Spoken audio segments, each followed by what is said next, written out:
Hello friends, welcome back to the many video guys and my YouTube channel. Today friends we are going to talk about guys Infinix phone eyes protection mode. How can we enable and how can we use it guys? Friends, you want to enable guys your Infinix phone eyes protection mode. So how can you enable it? Today friends I will show you. I will tell you guys. So first of all guys we will on guys our phone setting guys.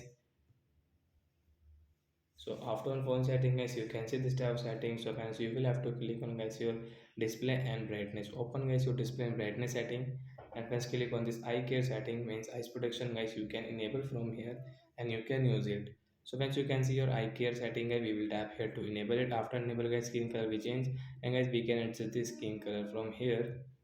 So we should enable guys eyes protection mode guys when we use our phone at night.